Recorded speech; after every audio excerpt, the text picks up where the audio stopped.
Hey everyone, this is Mike. The Mini 3 Pro is in the house. Let's check it out.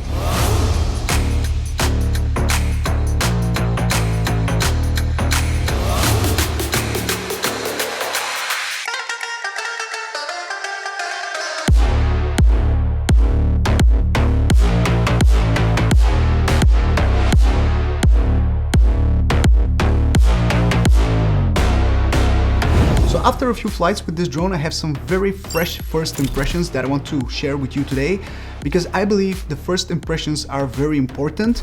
They do tend to change depending on the product support and the future firmware updates. However, most of these first impressions tend to push people towards a certain decision whether they should buy the drone or not. So in today's video, I will try to help you decide whether you should buy a Mini 3 Pro or not. So first things first, let's start with the camera, because it's arguably one of the most important features of a drone, besides the super low weight of 249 grams, which is great. I still don't know how DJI managed to keep the weight the same as the Mini 2, but have so many more options available on the drone, so many more features, and such a better camera in my opinion, because I do plan to make a very in-depth review and comparison between the Mini 2 and the Mini 3 Pro. But I definitely see a big difference when it comes to the footage coming straight out of this camera. Now, because I still don't have any ND filters, there will be filters from many companies available for the Mini 3 Pro. I'm currently waiting for my filters from Freewell and also from Polar Pro, and I will let you know about these as soon as they arrive. But because I still don't have any filters, I am shooting all in automatic camera settings. I don't feel like there is a necessity to shoot in manual camera settings, since I don't have the chance to use ND filters yet. So for now, I'm letting the drone do its thing. I'm shooting everything in auto. I've only selected the color to be D-Cine-like, which is a huge thing I really appreciate finding on this drone, because D-Cine-like is one of my favorite color profiles to use. It's also amazingly good to color grade. It's very easy to grade, and the results are just very good looking in my opinion. In the footage from the Mini 3 Pro, you don't see that over-sharpened image that we've seen before on other smaller drones like the Mini 1 and the Mini 2. Here, it's a lot softer in a good way. It definitely has a lot more professional feel to it. So the footage definitely looks a lot better, in my opinion, at least on first glance, compared to the Mini 2. Nothing is perfect though, because I noticed something small that I hope DJI fixes as soon as possible. Sometimes in the footage you can see a little bit of a focus breathing when the drone is trying to use the autofocus system to focus on a specific area. And sometimes that little change in the focus, that focus breathing, is very visible, very apparent. So you will see it inside the footage. It happens very rarely, but still, I managed to catch it a couple of times in my footage, and I really hope DJI fixes this issue as soon as possible. They let me know they're currently working on another firmware update for the Mini 3 Pro. This is of course not the final firmware for it. So as soon as we find some problems and we report them, they will of course try to fix them. So hopefully this will be fixed as soon as possible, because it's a little bit annoying to have this breathing effect in the footage. Something else which I noticed is that there's quite a bit of distortion sometimes, especially when you look at the horizon here. You will see that it's quite skewed and it looks very unnatural. So I'm not really sure what's up with that. I really hope there is a quick fix from DJI for this, because right now it definitely doesn't look very good. Footage looks very well exposed. The auto HDR feature doesn't bother me not one bit. It looks very good, and especially when you're shooting something like the sunset, for example, it combines all the data that it can get and it packs it into one very good looking final image, which I really enjoy. Now, for the most part, I have been shooting in 4K 25 frames per second. I don't use 4K 60, at least I haven't used it as of right now, but I plan to, and if the situation is suitable. For now, I just shoot in real time in 4K 25. It's my preferred frame rate as of recently. So for now, I am quite happy with the camera quality, with the performance of the drone. And of course, there is no way not to mention probably one of the things that are groundbreaking for this drone, which is the vertical shooting. The fact that you can press a button on the remote and the camera will switch from horizontal to vertical shooting is great. I personally have been thinking lately how I'm going to use this feature, because most of the time I'm shooting for YouTube. I shoot all of my videos for YouTube, and then I kind of modify them so they can fit on my feed for Instagram, for example, or TikTok, even though I don't use that.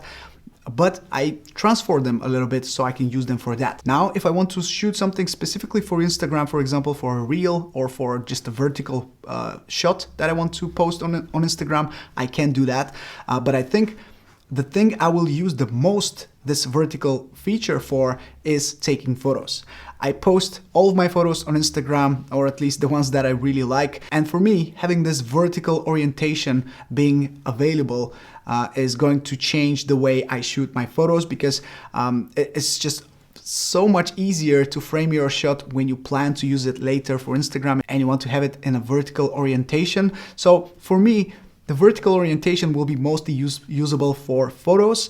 I will of course try it out in video mode, but for now, this is the main thing I see it fit for my personal needs. Now, during my tests, I didn't notice any issues, any hiccups, any problems, any lag in the remote controller itself, which is this one, the DJI RC, with the built-in screen with 700 nits of brightness. For me, this remote controller has been great so far. It is quite useful to have a device which is separate from your phone, because lately I've been getting a lot of calls and notifications which are kind of disturbing when I'm trying to fly. So sometimes having this dedicated remote for flying without having to worry about your phone is great. And of course, the battery holds a whole lot longer compared to my phone. So personally, in the past, I haven't been the biggest fan of these smart remote controllers, but since then they have pushed this design a whole lot more. It's definitely a lot more advanced. It feels very light in your hands. It's very comfortable as well. It's probably one of my favorite controllers I've held in my hands, and it's probably because of how these two grips on the back feel in your hands. They are just very comfortable to hold in your hands, and I'm just enjoying how everything flows with this remote, and everything just fits well together. It could use a little bit more brightness, but I personally think it's fine for the price that you are paying for this remote. I think it's doing a great job, and for the future I know DJI will make this available and make it work with the Mavic 3 and the Air 2S and all sorts of other drones. As of right now, it still doesn't work, and I also tried it with HDMI out on the DJI FPV goggles. It still doesn't work.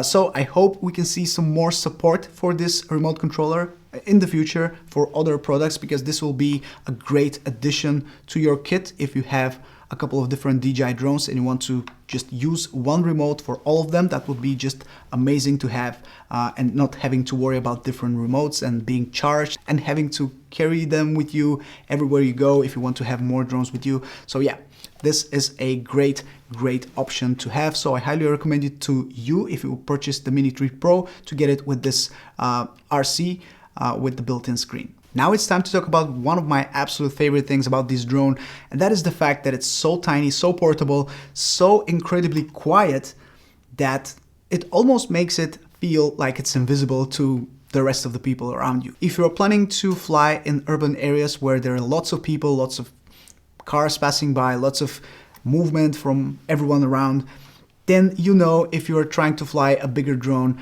not only that is a little bit more dangerous, but also people are just looking at you like, what are you doing? They're always curious about the things that you're doing with the drone. With this, you have zero issues about that, because the drone is just almost impossible to hear, even if it's a couple of meters away from you. When you power it on and you start spinning the propellers, they're just almost silent. And when you start hovering a couple of meters above the ground, then it's very slightly noticeable that there is a drone in the air. And once you go a couple of meters higher, then it's all gone. It's just super silent, and that's probably the quietest drone I've ever flown. As a matter of fact, let me just power it on and let you hear it, because it's that quiet.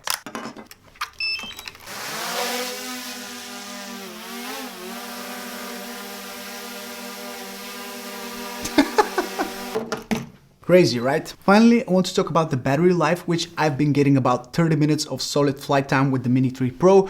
The final percentages of the battery tend to really fade away very quickly, so keep that in mind, especially if you use sport mode with this drone. You have to be careful. And speaking about sport mode, it's a lot of fun. It's very fast and nimble in sport mode, and I still haven't really explored it, still haven't really pushed it around too much because I've been flying mostly in urban areas like I mentioned earlier.